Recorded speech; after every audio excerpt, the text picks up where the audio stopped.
Today we're with Kyle Franklin, legendary airshow pilot, son of legendary Jimmy Franklin, original builder of the Jet Waco. And so today I've got 17 questions for you for English project, and I'm going to put some of this on YouTube. And so, you ready? Yep, happy to be here. Alright, cool. Alright, so the first question I wanted to ask you is, what emotional struggles did you face becoming an airshow pilot? When it comes to emotional struggles, I mean, well, it's kind of like even today. Right now, it's just trying to keep airplanes running, keep machines. I just finished changing almost completely done changing a cylinder on Dracula out there. But becoming an airshow pilot, it was, the main emotional thing with it is just you have to, understand what the risks involved and that type of flying is. And airshow flying and everything, and so that part is very, you have to have emotional strength and be able to deal with the consequences of that. If you're careless, or things can happen in this business, and your family too, they have to understand what you're doing and how risky it is. So that's kind of, when it comes to the emotional things, those were the main things when you're becoming it, is just knowing what you have to do and the risk involved. Yeah. Alright, so the second question I want to ask you too is for the people that are new to aviation industry and the airshow industry, what is the best piece of advice you have for young pilots, basically just getting into aviation right now? Well, if they're just getting into aviation, someone new into aviation is, follow your dreams, follow your passion. If you want to learn to fly and that's one of your passions, by all means, go after it. I mean, don't let anybody stand in your way of doing this. I mean, nowadays it's a little hard to become a pilot in some ways because it's just it's pretty expensive, and there's not as many good instructors out there as there used to be. But if you have that passion and you want to become learn to fly or become an airshow pilot or whatever, just if you put your mind to it, you can accomplish anything. That's something I always lived by growing up. And just if you want to get into aviation, just follow your dreams on it and don't let anybody tell you otherwise. So yeah, that's my bit of advice if you're getting into it. If you want to do it, well, go all out in it. All right. Another one for the newcomers to just the airshow industry now. What type of training is required or best for the airshow business? What type of training is required? What required or best, which one you want to do. Well, if you're wanting to get into the airshow industry, of course you already need to be a pretty good pilot in general. But if you're wanting to get into more of the aerobatics and things, there's quite a few different people out there that you can go to. Greg Kuntz is a really good instructor out of Alabama, and I think he instructs everything from very beginner stuff all the way into aerobatics. Matt Yunkin does aerobatics training, I believe, and some other training. I do more advanced ground training when I have every now and then have people come out here, and a lot of things like that I do in my comedy act. I teach them a little bit of those things and understanding how the airplane works and not being afraid of the airplane. And so that's that's some of the things I teach. But it's mainly knowing you need to find someone who's good and that can teach you well, because some of the instructors out there and everything, half of them are students themselves, just building time. So main thing is try to find a good instructor to teach you the aerobatics. And it's also good to go to different people, like Kevin Coleman, a good friend of mine. He's early 20s, and he's been in this business for quite a while, actually. And he's gone to Sean Tucker, Wayne Hanley, Rob Holland. He's gone to lots of these different people, Michael Goulian. He's gone to all these people and had them help train him and teach him aerobatics. And he's become one of the best young aerobatic pilots out there. I mean, he does a phenomenal job in the airplane he's flying, and he's really, really good. And I can see a lot of different styles of flying because of all the different people he learned from. So, there's not one set way to become. Everybody in the business has done different things. From like my dad, he taught himself aerobatics when he was a kid. He was reading out of Harold Cryer's book, and he was just reading out of the book and was going up and trying the maneuvers. And even myself, my dad taught me the basic maneuvers of aerobatics, loop, roll, hammerhead, basic ones there in the Super Cub. And then I went and gotten the Waco Mystery Ship and started doing aerobatics in that, and essentially kind of taught myself how to do the aerobatics. If it was something like the flat inverted spin that I didn't know how to necessarily do, I would ask my dad, because the Waco didn't have dual controls, so I'd have to just kind of ask him on the ground and then go up and try it. And one of them, I knew how to get into the flat inverted spin, but I didn't know how to get out of it. And I'd asked him, "Hey, how do I get out of the flat inverted spin?" And he's sitting there and he said, "Well, I don't know how I do it. I just do it." Like, well, I'd still like to know. So he actually had to get in the airplane and go up and do a flat inverted spin and pay attention to what he was doing to get out of it. And there are some of those people that fly by numbers, and then, like I said, I consider myself more of a person that flies. I fly by the seat of my pants. I feel out the airplane. I'm not always focused on numbers. And so now, after all these years later, I understand where my dad was coming from, where anymore I don't really pay attention to what I'm doing when it comes to what the controls are going. I want to go here, and I just automatically put in the inputs to go where I want to go. Yeah. So there's all different kinds of ways to learning to fly and learning aerobatics. So it all depends on how much money you got and which way you want to go. Some people like different airplanes and want to learn different things. Yeah, Dracula definitely seems like a good one for the flying, but for the feel of the flight. And the Dracula turned out to be a pretty cool airplane in the aspect of, we took the design characteristics of 3 different airplanes, Waco UPF-7, a Pitts, and a GB, and we basically incorporated all 3 of those designs into one airplane. So when I go out and fly it, it flies a lot like the Waco Mystery Ship did, but it handles more like a Pitts, and it also has that old 1930s look to it. So it's Dracula's a pretty cool airplane. Yeah, I just want to say before we get on the other one, Dracula is by far the most favorite plane you have ever had in a performance. I love that thing. I appreciate it. Yeah, it's a fun machine. It's we're still, which I want to be one of your questions later, but yeah, we're still tinkering with some things on Dracula, and we're even trying to make it bigger and better. So sweet. It's a fun plane. Awesome. What or who got you into the airshow business? Actually, I got in the airshow industry primarily because of my father. My father was in the airshow industry for 38 years, and of course considered one of the best in the world. And he actually went to his first airshow when he was 12 years old and saw Harold Cryer and Charlie Hiller perform, and he made the decision right then that he wanted to become an airshow pilot. And he came home and started looking through old magazines and different things. And the centerfold in this one magazine was a 1940 Waco UPF-7.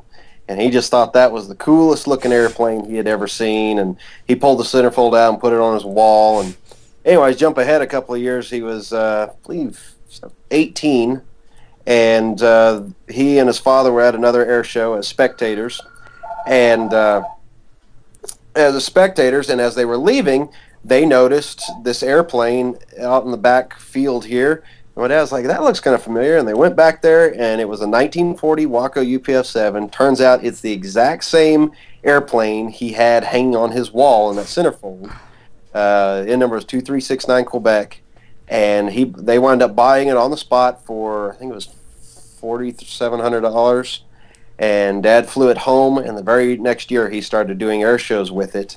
And that airplane eventually became the Jet Waco. That is awesome. So, you talk about destiny sometimes and everything.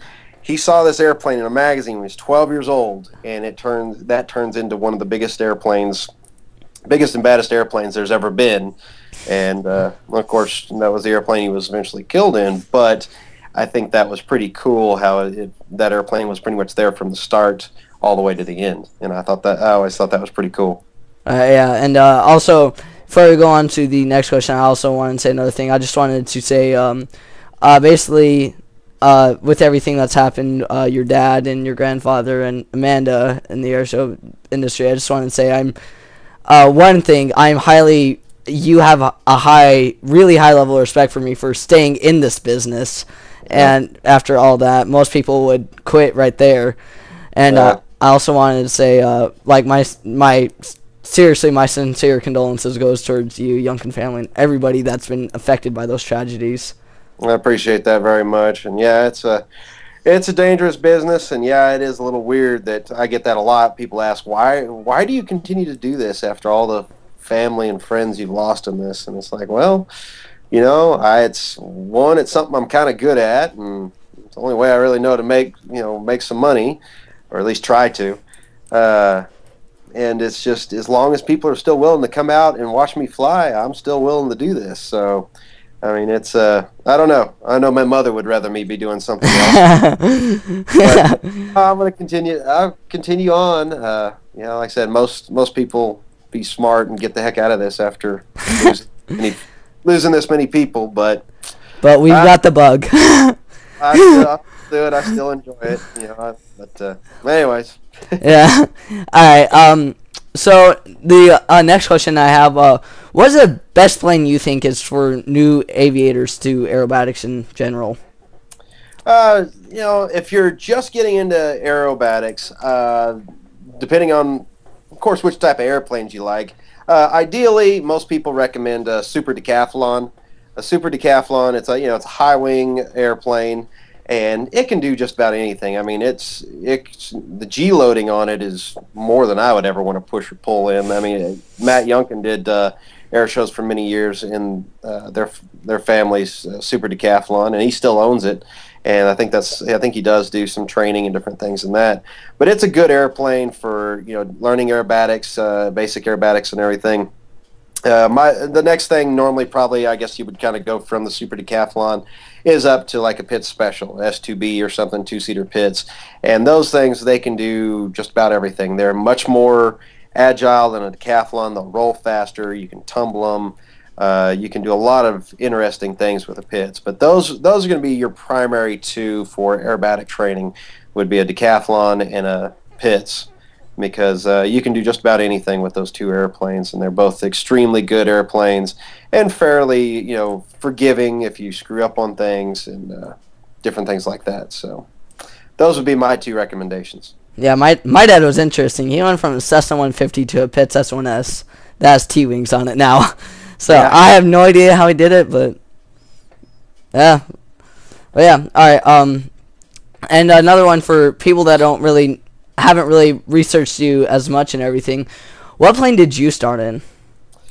Actually, the airplane I learned to fly in, and actually in the airplane I soloed in, is the Super Cub that I still today do my comedy routine in. Oh, that is the airplane I learned to fly in at 8 years old and soloed in. And yeah, that airplane, I love it to death. It's just it's the coolest airplane. I love Super Cubs, and that's the one I learned to fly in, and of course I'm still doing air shows in today. And we rebuilt it back in 2007. It was originally white and red, and we completely rebuilt it, hopped up the engine, and I went back to my family colors of black, silver, and red. So yeah, but that's the airplane. That's the airplane I started off in, and I actually even started that. That was actually the one I started my actual flying air show career in, was doing comedy routines in that airplane when I was 20. I think it was 20 years old when I started doing that. So, and then from there moved on to the Waco. So yeah. What kind of do you experience any? That's one question I've always wanted to ask you. Do you ever experience any stress in the wings or anything, or in the Cub in general when you're doing the comedy routine? Yeah, I mean, the airplane's designed up to about 3 positive Gs, and that's about all it does. And I'm sometimes pull about that amount, but dragging the wingtips on the ground like I do in the comedy routine is you can easily bend a spar or bend something if you're not careful with it. But I've flown that airplane so much, I know how it needs to be, how the wing needs to hit the ground, how much pressure I can put on it, and all those different factors in there. And plus, a lot of people ask, how do I keep from tearing up the wingtips? There's 1/8 inch galvanized steel skid plates, and a lot of layers of duct tape all on those wingtips. Didn't have that stuff in about, it'd take about 3 seconds to burn through the fabric and the wood bow on the tip. And so you got to have that other stuff out there. But, you know, if you're not careful, you can bend something in the airplane. Plus, if you hook a wingtip or something like that, it could try to spin you into the ground. So you do have to be careful in how you do that. But I've never bent anything, never really broke anything actually doing the act or anything. I mean, I've got my routine maintenance and stuff. You know, it's an old airplane. It's a 1956 P-18A. It's the agriculture version. And so it's the flat back. It's a little stronger. And but it's a good airplane. Like I said, that's the one I started with, and that's the one I love. Yeah. What major goals did you accomplish on your journey to becoming an airshow pilot? When it comes to the goal, what goals did I accomplish? I mean, well, one was just continue after my father passed. You know, that's when I really got more into the flying bit, the flying of air shows. Because before then, what was it, my sophomore year in high school, I started wing walking for my father on the outside of the airplane, and did that ever. Did that for many years, and I flew some air shows, but you know, continuing on in the air show industry and keeping my family's name out there in the business, because my uncle did air shows for quite a while. My grandfather was in it a little bit and everything, but I'm the last of my family still out here, still doing air shows. So everybody else wised up and got a real job. But you know, so far, one of my main accomplishments, I would think, was one of the acts I'm most proud of was Pirated Skies.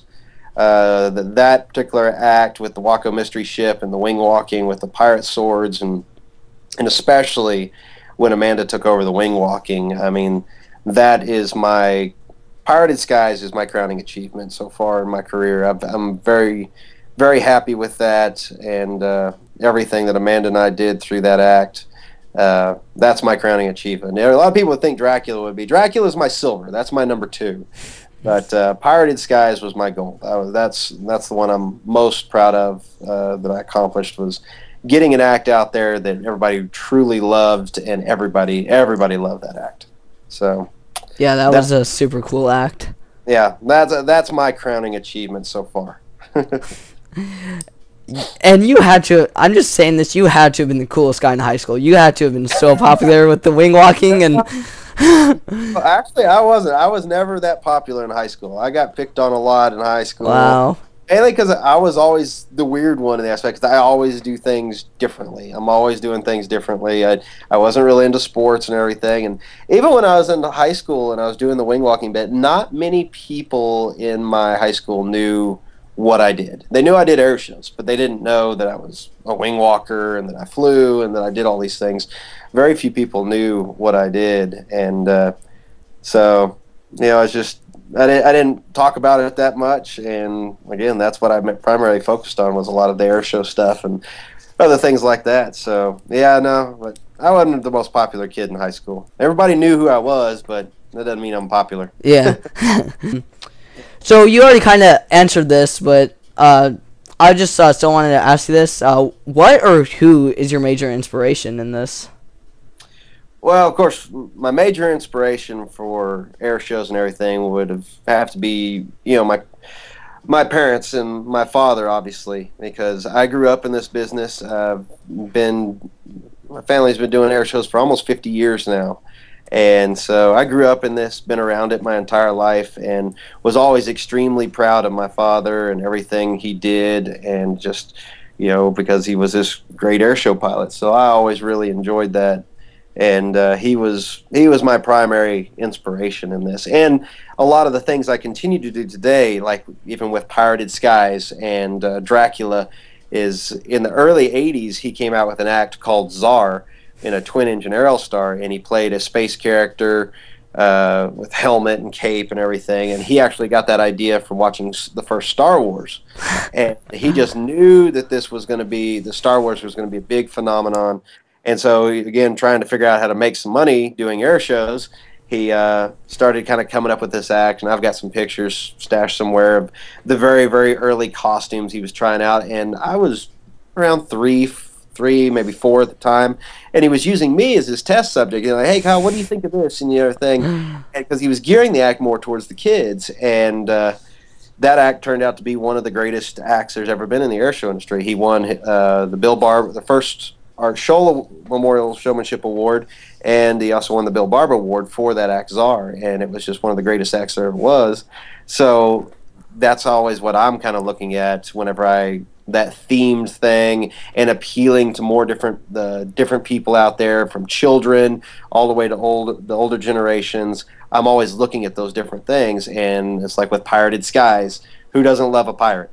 So that was how I came up with that, and then moving on from pirates to the vampires. Vampires are very popular nowadays, and it's more in the pop culture and those different things. So I still kind of continue those things, and dressing up in costumes and having storylines. And so, you can see a lot of what my dad was inspired me to continue on and do these things that I still continue to do. I got a lot from him, and of course my mother. She had a big role in my dad's career and mine too. And as I said, I'm sure she'd rather me be doing something else. But she still supports me in every way possible, and so. Yeah, but yeah, I'd say my parents were my big inspirations, and my dad never pushed me into air shows. That was one thing. He never said, "Oh yeah, you're going to learn to fly and you're going to go do this." He never pushed me into that. He always figured I'd do something else along the lines of cars. And lo and behold, here I am doing a car stunt driving act now. But he always figured I'd do more than that. But I do enjoy the flying and the entertaining and everything. And this was all my choice to get into this, continue on in this mess. So that's why I still do it. Yeah, I think that's super cool. How not only do you have something like really cool for the adults to watch, seeing an awesome plane like tumbling through the sky insanely, but you also have something cool for the kids, where they can see a fun like little act like with the pirate or vampire or something. Right. Yeah. This is one really cool question that I've really been excited to ask you. I have no idea why I haven't thought of this before, but what impact has the media had on you? The media? Yeah, like people like me asking you to, like, if it's okay to be interviewed, or just anything like that. When it comes to the media, again, I started my professional airshow career when I was 17. So I've been dealing with the media quite a while. Even before then, people would interview me about my dad and everything. But the media as a whole, and with the airshow industry, I mean, they're good, and it's good to promote myself and to promote the events I'm going to. But on the flip side of it, media can be very, they can hurt the industry in some ways. Like anytime there is an accident with at an air show or anything, the media immediately jumps on the bandwagon about, our air show's too dangerous, should we continue to do this, and all these different things. So, the media kind of hurts us in some aspects there. They're extremely fast to jump to conclusions on different things. But I mean, the media has been, it's part of what we do. As I always considered myself more of an entertainer than a pilot on things. I come to entertain the people that come out to see me fly, and so the media is a big part of that, and getting people to come out. And I've always had to deal with the media, and I always love to, like what we're doing here. And these are the ones I enjoy more. I love more of the personal things, and doing these type of stories for fans and people that have a true interest in what we do. And so it's all part of it, and I do enjoy doing the interviews, and especially things like this. Yeah, I don't know, I didn't think of putting this on the question sheet either, but what impact as a whole do you see the media having on aviation air shows? Like, do you see it as a better impact or more of a much worse impact?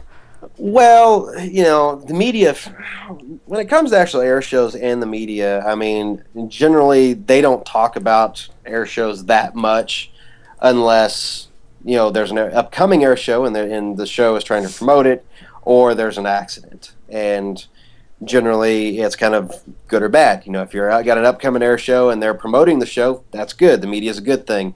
If we have an accident or something at a show, then they don't show up. I was at a show earlier this year where we had an accident. Airplane went in, and the guy that was running the show, he couldn't get the media to come out and do anything to promote the show leading up to it. He couldn't get him to come out and do any interviews or anything. But of course, we had that accident out there, and every news station in the area showed up.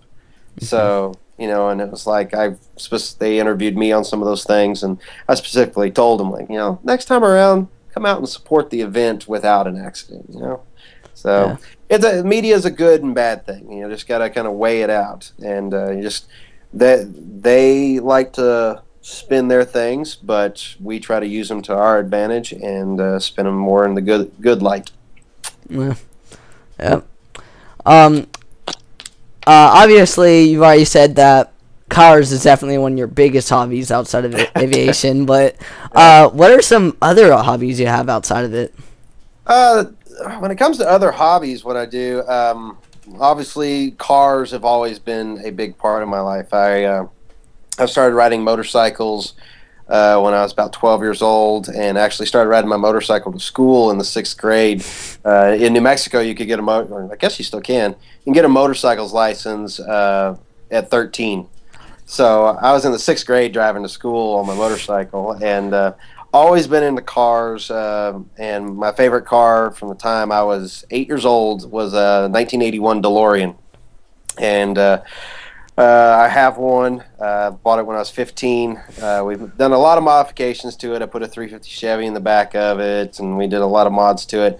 Unfortunately, it's torn apart right now. I've been doing a frame-off restoration for about the last 5-6 years, but the airplanes always take priority over the cars. Yeah. So, you know, if the airplanes will stay running, I get time to work on the cars, but I never have any time to work on the cars. But yeah, cars are one of my main hobbies and passions in that aspect. But you know, and I do a lot of other things, a lot of off the wall things. I like cartoons from the 70s and 80s, and a lot of retro things. You know, I grew up in the 80s, and I love the 80s, and so I do a lot of things in relation to that.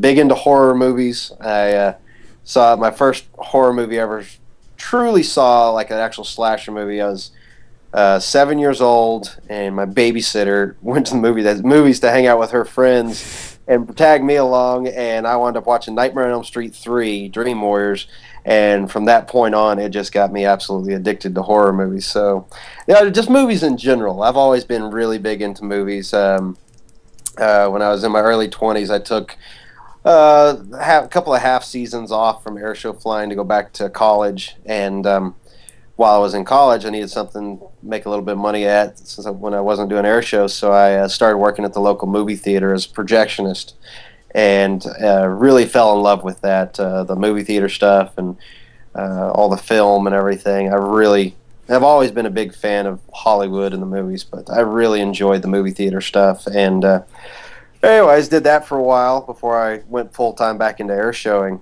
But unfortunately now, you know, there's no such thing as projectionist now. It's all digital, and all it is one big computer box with a lens on the front of it. So, you know, the projectionist and all the old film stuff has more or less gone the way of the 8-track. So, but those are a lot of my hobbies. I've got a lot of different hobbies, small things, but I would say, you know, movies, cars, you know, those are two of my main ones. I'm guessing your parents weren't too happy about the Nightmare on Elm Street either. Well, it really wasn't that big of a deal, you know, because my dad did Hollywood work in, you know, around '86 and everything. Around that same time, my dad was doing some Hollywood work. He was in Three Amigos. He did another movie called Choke Canyon, and so I was smart enough to understand that even in the horror movie stuff, this is all make-believe, it's all special effects, it's all different things. And I would even watch them and try to figure out how they were doing certain things. You know, I would try to figure it out. So that stuff never really scared me. But yeah, I think back on this and like, how did my babysitter wind up taking me to a horror movie? That was but no, I've been obsessed with them ever since. Of course, Freddy Krueger was always my #1 favorite, but I've been obsessed with horror movies ever since. All right, and before we get on next question, I'm just gonna take one wild guess here. I'm guessing that Back to the Future got you hooked on the DeLorean. Yeah, Back to the Future is what got me on the DeLorean, and I've always been a fan of the Back to the Future movies. I've always enjoyed them, but I actually liked the car more than I did the movie. And when I saw that movie at an air show. I was with my dad at an air show when I was 8 years old. I saw that movie, and at the time, I thought it was just a movie car, built for that movie. I didn't know that there was such thing as a real DeLorean. And I guess it was through 2-3 years later, I actually found out that it was a real car. And when I was 11 years old, went and saw my first one in person, and decided that was the car I had to have, and started saving some money and everything, and then stumbled across a pretty good deal with one when I was 15, and I pitched in everything I had. My mom and dad helped me with the rest on it, and I still have it. I've had it, and I'll have that car to the day I die. I love that car, and I just hope to get it back up and running again. This restoration job was not supposed to take this long. All right, so now that we've spent a few minutes rambling on, where do you see the industry in 50 years? The air show industry? Yeah. Oh, where do I see the air show industry in 50 years? As gloomy as it sounds, I honestly, in 50 years, I don't think there's going to be any air shows anymore. Sadly, it's just getting too expensive to operate some of these things. I mean, if I wanted to get into the air show industry in the way I do things now with the airplanes I like and everything like that, there's no way I could afford it. The only way I'm able to kind of sustain what I do is because my father already had all the equipment, and I kind of inherited most of this stuff, and he got it all back when it was cheap. I mean, the original Waco Mystery Ship he bought in 1966, I think, is when he bought it, and he bought it for $4,500. One in the exact same condition that was nowadays is roughly around $130,000-$140,000 airplane. And anyways, it's just those type of things. And I mean, there'll probably always be more the competition style flying and maybe some air shows like that. But even today, you're starting to lose a lot more of the novelty acts, like the comedy acts and people flying truly different airplanes. Back in the back in the 60s and 70s and 80s, in the heyday of air shows, people would take existing airplanes, modify them, and put bigger engines on them and do all these different things, and those would become their air show airplanes. Now you can pretty much go down for $250,000 or whatever and buy a new Extra or a MX or whatever, and you see more of those, and everything is going in that direction, and there's not as much of the different small things or varieties of air show acts. And I don't know. I mean, I know another question you'll have later, and I'll kind of hit on that. It also depends on how the economy goes and how a lot of these different things go. But it's getting to the point, too, that a lot of young people would prefer to stay at home and play Flight Simulator on their computers than actually going out and really learning to fly. And again, the cost of learning to fly today is quite expensive. So I understand that, but it's like when I go to Oshkosh and Sun and Fun, you look at the demographics of the people that are there now, and there's not as many young people as there used to be. I mean, I'm still considered one of the youngest in the air show industry, and I'm 35 now. So, there's not that many young people coming up in the industry. So in 50 years, all the really great ones that I grew up with and everything, they're going to be long gone, and there's not that many people stepping up to take their places. So I don't know. I mean, the air show industry in 50 years, if it's still around, I got a feeling it's going to be fairly small. But, it's already dying down a lot. It's even competition aspect. Like, yeah, it's primarily it's the cost of it. And there's not quite as much interest as there used to be. And the interest is normally knocked down because of the cost of it. Yeah, IAC used to host mini competitions and air shows, and like a whole bunch of people used to host air shows down here too. But like I remember, my first competition I probably went to before I was even a year old, and I went to so many with my dad. But as it rose, like as the cost rose, it just kept dying and dying down. And now, like the only air shows that anybody knows about here anymore is the Yuma Air Show, and not a lot of people know about that. And the Luke Days and Davis Monthan. I'm not even sure if they have their open house anymore. Honestly, and that's the thing there with those. Most of those are all military shows, so you're relying on the military to do a lot of those things, and so it's like, which is another one of your questions that I was going to get on, but like sequestration in 2013, we saw the loss of the all the military shows went away. The TAC demo teams went away due to budget cuts and everything. And then so we lost a lot of shows in the air show industry for that reason. And then when they grounded the Blue Angels and the Thunderbirds, that caused a lot of civilian shows to start canceling. And at the beginning of the season, I had 16 shows. And by about halfway through the season, I was down to 6 shows, and I was able to pick up 2 more small ones. But I did a total of 8 shows that year. So I lost half of my season due to sequestration and those type of things. And so that's, especially if the military stops doing air shows and doing those open houses, then a lot of the air shows go away, which is sad because I've always felt that air shows are a big recruiting tool for the Air Force, the Marines, Navy, and all of them, because people come out and watch these fighter jets and all these different things go on, and that's what a lot of people I know that are in the military, they went to an air show and saw these jets and decided that's what I wanted to do. I mean, you ask a lot of air show pilots that too. My father was one, Skip Stewart was one, and almost all of them have a story of going to an air show whenever they were young and making that decision that they wanted to become an air show pilot one day. And they all have their heroes from, some have seen my dad, some have Leo Loudenslager, a lot of different ones. So, yeah. Yeah, I don't know why I didn't put this on here either. That's a really good question. Of course, I think of the really good questions last second. But how'd you even survive on the small amount of money that the airshow industry gives you with only six shows? Well, like I said, I ended up with 8 by the end of the season, and yeah, that was also a bad thing too, because that was Dracula's debut year. So I had a new airplane to pay for, and then sequestration hits and just really hit me that year. But of course, I don't have a huge sponsor like some of the guys in the airshow industry, but I do have some smaller sponsors: Aircraft Specialty Services, CamGuard, Tulsa Aircraft Engines, and of course all my other product sponsors and everything.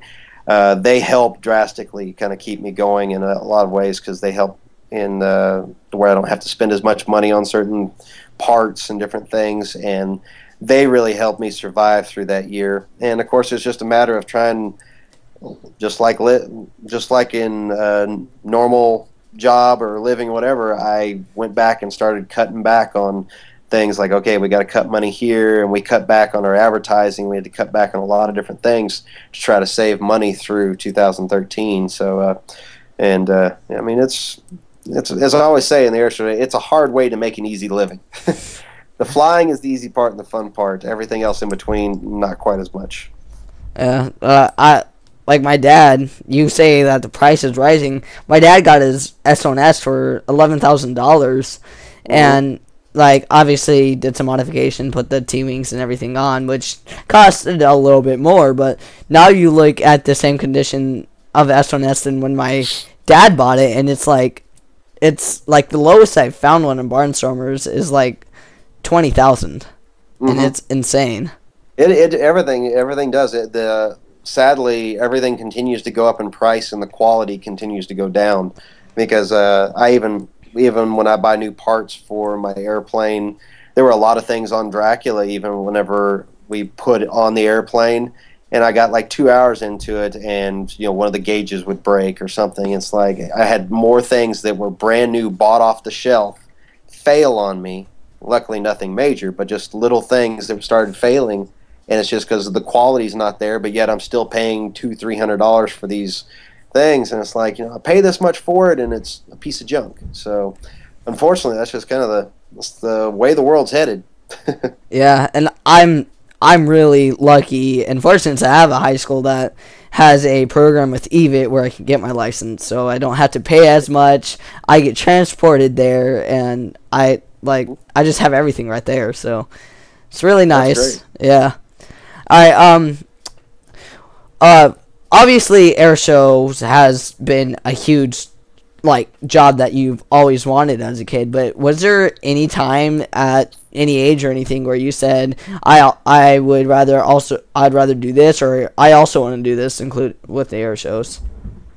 Oh yeah, I mean I've always had different things I've thought about going and doing, and it is always generally when it gets about this time of year, when it gets towards the end of the season and you're worn out and everything, and it's just like, oh, I don't want to do this anymore. And then you go through the winter and everything, but then come January, February, you're getting that bug and you're chomping at the bit to go do an air show. You want to get out there and start flying again. So it's but yeah, I mean, growing up, I mean, when I was a kid, I initially wanted to be. I was always into theoretical physics, believe it or not. I always loved the theory of time travel, space travel, all those different things. I was one of those nerdy, out there kids on that. So I was always big into that when I was younger. And but I just kind of naturally got into the airshow thing because I was good at flying, and I just hanging around my dad all the time. But I looked into other car things and different stuff, but I'm kind of a wanderer in the aspect I never can stay focused on one thing. I'm always thinking up new ideas, or always going off on different things, and then I might come back to the other deal. So, but right now, what I'd love to be doing is I've been bugging my friend over here that has the Route 66 Drive-In Theater over in Carthage. I've been bugging him for the last 4 or 5 years to sell me his drive-in, because I figured, man, if I could buy his drive-in and just do the drive-in movie theater, because I love the retro stuff, and that's so many of the things I like all in one. Cars, movies, and retro stuff all in one, and I've been trying to get him to sell me that drive-in for the last 4 or 5 years, and he won't do it yet. But if I could get that, I'd never be completely out of air shows. I will always do air shows, but I'd cut back some and go to my drive-in, go run my drive-in, and have some fun with that. Not to mention, you'll probably make some really good money with that, considering, obviously there's not a lot of kids like me that really like the retro stuff too, but all the older people that were born in the 80s or before will love that and eat it up. Yeah, no, it's during the 1950s, I think it was 1957 or 58 was the height of the drive-in movie theaters. There were, I think, almost 3,800 of them in North America, and today there's only a little over 300 in the United States today. And I'm fairly lucky. My area where I live in here around Joplin, there's actually 4 or 5 within about 100 miles of here. So it's kind of neat having them around here. And but yeah, they're not raking in the dough there, but every time I go there, they're generally almost completely full. And he gets a lot of money from me still, because I go there just about. If I'm not out working, doing an air show on the weekend, if I'm at home, I'm generally one night I'm at the drive-in. You're probably sick of answering this, and it's so big. But what's the main backstory of your plane? Main backstory of what, Dracula? Yeah, Dracula. Sorry, I should have specified that. Yeah, fine. All right. So what's the backstory of Dracula? No, the idea behind Dracula was actually my father and I came up with. My dad always wanted an airplane that had the look, sound, and appeal of the old 1930s barnstorming type biplanes, but yet some of the capabilities of the modern day Pizzas and monoplanes. And we always liked the look of the 1930s airplanes. Of course, loved the way the Waco mystery ships looked. And so anyways, that was kind of started, and he got some of his friends on board to work on the designing and the initial building of some of it. And what we did, we incorporated a lot of the style and design characteristics from the Waco UPS-7, and then a little bit of the stuff from the GB Sportster Racer, Air Racer, and then a lot from the Pit Special. And we took the best things out of those three airplanes primarily and built them into one airplane. And Dracula took a lot longer than it was supposed to be built, but it was. And then even in the beginning, when we first started on this in 2004, I think is when we started. Maybe it was late 2003 when the airplane originally started. I had already dubbed it Dracula because when I was growing up, another two things I loved when I was growing up were vampires and pirates. Those were my two things, and lo and behold, I've gotten two Airshow acts that are one's vampires, one pirates. So, anyways, I dubbed it Dracula long before all the hype with True Blood, Vampire Diaries, all the different Twilight, all the different things that are out there now.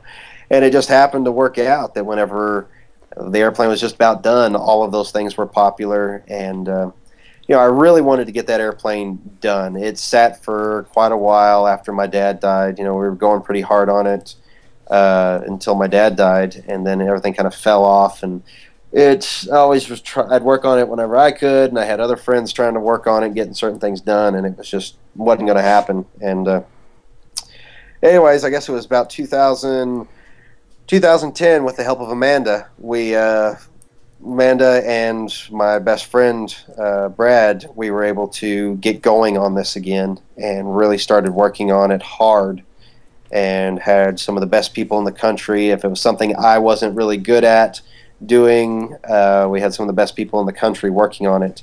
Steve Wolf, Mike Wiskus, and different people there. And anyways, we finally got it done. I test flew it in November of 2012. Was the first test flight in it, and thing flew great right out of the box. Still had some other modifications we had to do and make things a little bit better, but I was really happy with how fast the airplane was. The original Waco mystery ship, it would roll about 90 degrees per second. Dracula rolls at almost 300 degrees per second. So it was a big upgrade from the old Waco mystery. Granted, Dracula is actually 20% smaller than the mystery ship, but it has a bigger engine. It also has the world's first direct port fuel injection system for a 985 that Tulsa Aircraft Engines and Airflow Performance both built. And it's a cool injection system. Dracula is the test bed for this new injection system. So Dracula's got a lot of cool things. We tested out some other experimental things. We tested out an experimental MT prop on the airplane. Unfortunately, that ended up not working as well as what we'd hoped. But I'm still making modifications to the airplane. We're still tinkering with it, always trying to make it bigger and better. And so, anyways, that's kind of the basic legit of what Dracula is and kind of where it came from. All right, and I was also wondering, like, is there any type of aviation movies that you definitely love and definitely would consider? Because I watched Cloud Dancer for the first time when I was super little. Don't know if you've ever heard of it or not, but oh yeah, David Carradine. Yeah, I never realized how much of a troublemaker he was until I looked up his Wikipedia page. Honestly. Yeah. It's been a long time since I've seen Cloud Dancer. Of course, let's see. I'm trying to think. Flying movies. Of course, The Great Waldo Pepper. That one's always a classic. And that's, of course, Johnny Cajun did the wing walking in that movie. And Johnny Cajun wing walked for my father for, I don't know, about 8 years or so. And Johnny was the primary one that I consider the one who trained me how to wing walk, because I grew up imitating him when I was a kid and everything. So that was kind of neat. And of course, some of the movies my dad did. A really neat one that's kind of hard to find is called Choke Canyon. The movie itself is horrible. It's a B movie. It's the storyline behind it is pretty lame. It's not the greatest movie, but the aerial stunts in it are very cool. And this was back before all the heavy computer stuff. This movie was done early mid '80s, and so it was kind of before they really used all the computers as much. And my dad did a lot of cool things in that. He landed Stearman on top of a Greyhound bus driving down the road, and they did a lot of cool stunts in that movie. But true aviation movies. I'm trying to think of some of my favorite ones off the top of my head, and I really can't. Other than The Great Waldo Pepper, that was always a fun one, and I really enjoyed that one. Actually, I watched Magnificent Men and Their Flying Machines last week. It was on TV. I watched that one, and that one's, I don't know, it's not a great movie, but it's a cute movie. I know like one really popular in the industry is like 1/6 Left. I always get the left and right confused with that, Yeah. but yeah, that's Honestly, a really popular one. I gotta admit, I've never seen that. I haven't either. I've been trying to find it online for so long. Yeah, I never saw that. I enjoyed Flyboys for the most part. That one wasn't too bad for that. I'm more into World War I aircraft than I am World War II. I love World War II aircraft, of course. I love some of my all-time favorite airplanes are from World War II. But really like the P-51.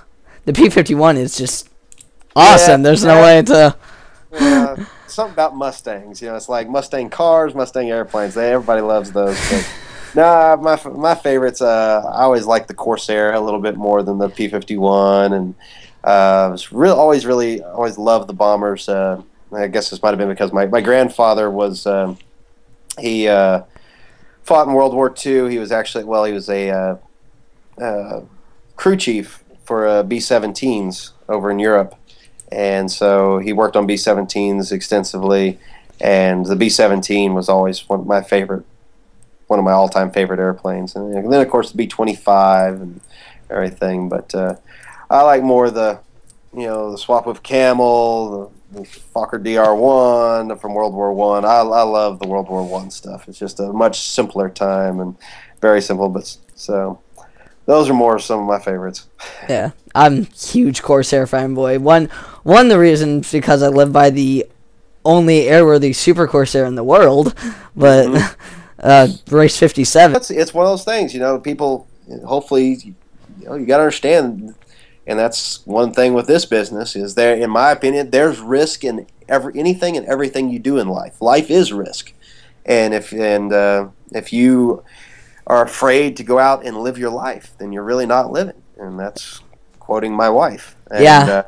And I mean, and we all know the risks involved in these things, but even when I was in high school and what few of my friends knew what I was doing in the wing walking bit and all the flying and stunt stuff I did, my friends always said, "Man, you do all this crazy stuff and you'll probably be walking and trip over a curb and hit your head and die from that." It's like, you never know, Like, well, I always enjoyed reading all the Darwin Awards every year, and stupidest way people find to kill themselves, and it's like, well, it's this kind of stuff proves that.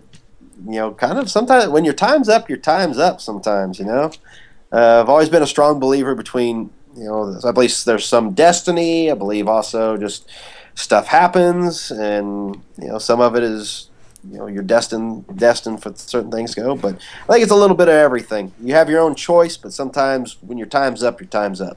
Yeah, I've always thought, there's extra. Me and my dad, we've always said, like, when our friends like Jimmy Leeward, Bobby Youngkin, and even like some really good friends we've had at the airport die, we always are like, well, everyone has an expiration date. Mm-hmm. Well, it's like, and it's and sometimes I believe, like, even in my dad's case there.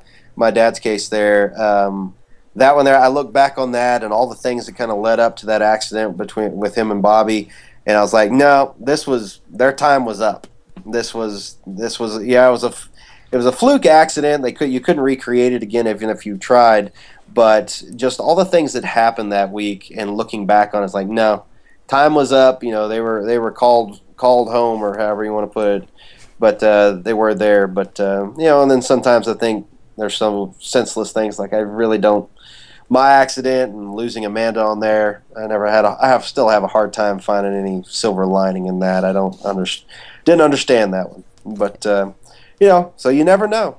But yeah, we've all, as soon as we're born, we're dying. So it's just you just gotta live your life to your fullest and do what you enjoy, and don't have to listen to anybody else. Yeah. Do what makes you happy. Yeah, and Amanda, even if it's crazy. Even everybody else thinks it's crazy. Because everyone's definition of crazy is different from someone else. My first show this year, and I've got to talking with the guys. We're going to hopefully add them to my Car Wars stunt driving deal. They're not too far here away from here up in Missouri, but they do the motocross stunt stuff where the guys, they jump the motorcycles and doing backflips and everything. And it was hilarious. Me and the other airshow performers that were at the show, we're sitting there watching these guys doing these tricks on these motorcycles and like, these guys are crazy. And then, of course, we go out and start doing our thing, flying aerobatics, and the motorcycle guys are sitting back over there like, man, these guys are crazy. So they're different levels of crazy. It's whatever you're comfortable with. So, we think they're crazy, they think we're crazy. So it's, everybody's got their own level of crazy, and you don't let someone tell you what you have to do or anything like that. You do what you enjoy, and that's the way you should. I always feel that's the way you should live your life. Yeah, and Amanda said it perfectly. My favorite quote actually is from her, from an interview I heard with you guys, and she said that life is a risk. Walking down the street, you could get hit by a car. Sleep in bed, you can have a heart attack. And obviously, she had some stuff. I've lost the memory of it over time because I heard it years ago. But she was like, so why wouldn't I want to live life? I want to have fun with it. And I heard that, and I was like, perfect. Yeah, it is. And you can see that wing walking bit, she really enjoyed the wing walking thing, especially as, the first year and everything. You can see, and some people they would zoom in on the pictures of her wing walking, and she's up there with a big smile on her face. She really enjoyed that. But of course, she was a pilot as well. She had more ratings than I did. She had her multi-engine rating and everything, so she was a hell of a pilot and hell of an entertainer in general. So yeah, she is an amazing person. Yeah, and again, I'm every day. Yeah, and again, like, seriously, I'm sorry that happened. Like, my condolences definitely to you and everybody else. Yeah, it's one of those things. We try so hard to keep things like that from happening, but sometimes, no matter what you do, it's just stuff happens on it because. My engine, every part on that engine had only 42 and a half hours since major overhaul, which is essentially almost new, and yet the engine still quit. So it proves, if you're, especially for people that are getting into this business, you got to understand that flying fast, low to the ground in machines can be hazardous to your health if you're not careful, and you're still relying on machines, and no matter how hard we work on them or try to keep them up and running, they're still machines and stuff breaks and things like that. I mean, I spent all day today changing out a cylinder on Dracula's engine, so it's and yet that engine gets run through and overhauled. Well, not completely overhauled, but it gets run through every year. And so again, machines break. It's part of it. All right. All right. So next question. Do you plan on modifying Dracula at all in the future or anything? Yeah, we're still doing. That's one nice thing about Dracula, being it is a one-of-a-kind, one-off airplane. It's actually really cool. We continue to make modifications to it. Like I'll go up and I'll fly and say, okay, well this doesn't work as well, or this should perform better. So, and granted, I've got lots of friends that are some of the smartest ones out there. Eddie Sarman, Steve Wolf, Skip Stewart, a lot of those guys that are really smart and know more than what I do. I say, okay, the airplane's doing this. What ideas do you have? Or, I've even got some of my own. Like a lot of things, whenever we were building Dracula, I took a lot of my own designs and put into it. And granted, some of them worked, some of them didn't. We had to go back and change it. But no, we're still making some modifications. I'm going to make some more modifications of the tail. I have ideas of different designs for the tail and the wings that I would like to try out and see if it improves. Granted, it'll kind of screw up the look. I like the look that I currently have, and making some of these modifications might screw up a little bit of the look, but it could make it perform better. But Dracula the idea was to have the best of a little bit of everything, and it can't be just a good performer. It has to look cool too. It's like around the engine, we have what we call a speed ring, and that's an old 1930s thing, and that does help with airflow and everything over the engine. But the airplane would perform much better and go much faster if it had a full cowling around the engine, or more like a twin beach cowling, kind of like what Matt has on his engines and everything, to where the air flows much smoother. The airplane would probably perform better. But it doesn't look as cool, I don't think. I like that speed ring and being able to see that monster engine on the nose of it. With a cowling, you'd really tone that down. And so, you know, we did the best we could in trying to figure out the things to make it look cool but yet perform really well. And so, yeah, we're still making modifications to Dracula, and I'm working on, hopefully sometime next year, having kind of a Twilight to night show routine with it. So we're looking at adding more lights and different things to it, and so yeah, we're just working on different things. But yeah, it'll always be getting modified or changed in some way. All right. So last question I have for you today is, do you see the business getting better, worse, or just staying kind of in the middle as the economy goes up and down? Again, when it comes to whether depending on the economy and everything, on how it affects the air show, in general, it kind of stays. It's coming back. Yeah, as the economy gets better, it is coming back. Granted, like I said, 2013 with sequestration and everything, that really hit the air show industry hard. Even before they grounded all the teams and everything went away, we were seeing some shows kind of going away, but the economy wasn't affecting air shows too awfully badly. I mean, we were seeing a little bit of effect, but not too bad. People were looking for a little bit cheaper acts and different things because fuel costs, and different things like that. That was really kind of a problem with the economy, is the high fuel costs were really cutting into the air show industry and things. But generally, it stays kind of stable. I mean, it was interesting in 2013 too, when we lost all of those shows, but the air shows that were able to come up with the funding and everything to continue on were seeing record crowd attendance because people weren't traveling as much, they weren't going as many places, and they were looking for hometown entertainment. And so when the air show would come there, the air shows would see record crowds. So, you know, it's pros and cons to everything. But you know, as it's still a business, and as the economy gets stronger and things get better, fuel costs go down and everything, the air show industry will get stronger. All right. Thank you so much, Kyle, and thank you again for all the patience you've had and everything. I tell everyone that you are seriously the nicest guy I've ever met, and you just keep proving that time and time again, and it really does mean a lot to me. Well, I'm happy to do it, man. Anytime. I know the way it goes, and I'm hoping. I figured you were probably, I don't know if you were like me on this. I'm going to post it on my Facebook too. I did a video my senior year in high school for my U.S. history class called Back to 1862. And it was my teacher gave us a whole bunch of different things we had to do, and some of them were write a report, write this, and like, I don't like writing. I don't want to do writing and try to come up with stuff. So I said, if I do a video presentation with information and all this different stuff, can that count as, one or two of my papers that I'm supposed to write? And he's like, yeah, but it better be good and everything. Oh yeah, it'll be good. Okay. And that was actually the very first video I ever put together and edited. I was still using VHS cassette tapes to edit. This was before all the computer stuff was this high tech and all the computers had this software on it and everything. No, it was the video editing class in the high school, which I didn't even know they had, and I wasn't in his class, but we went out and scouted around and used the DeLorean and everything, and I did kind of a Back to the Future theme with this, and like we go back to the Civil War period, and anyways, it turned out pretty cute. It's pretty cheesy looking at it nowadays, but I'm gonna put that online, I think, because it was a lot of fun. I got an A on it.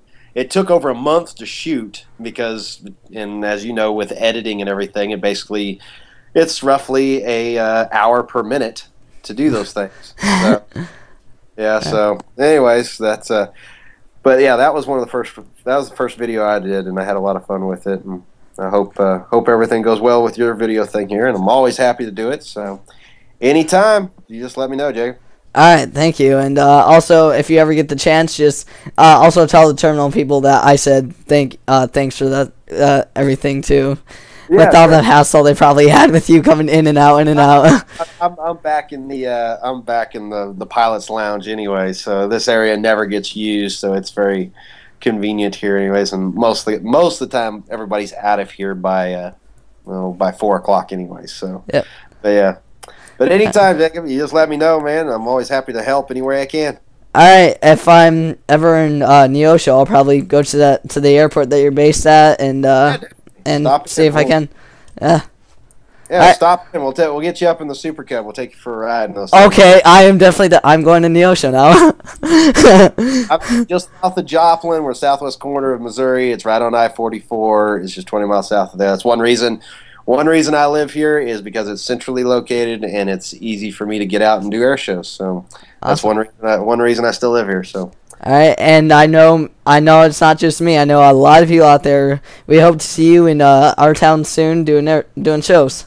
I hope so. And I tell you, the way all that works is that you want to see me at your local air show, you got to call the show promoters and push them to get me there. Because, again, this is my job. This is what I do for a living. So people hire me to go to different places. I don't always get to pick and choose where I go. I just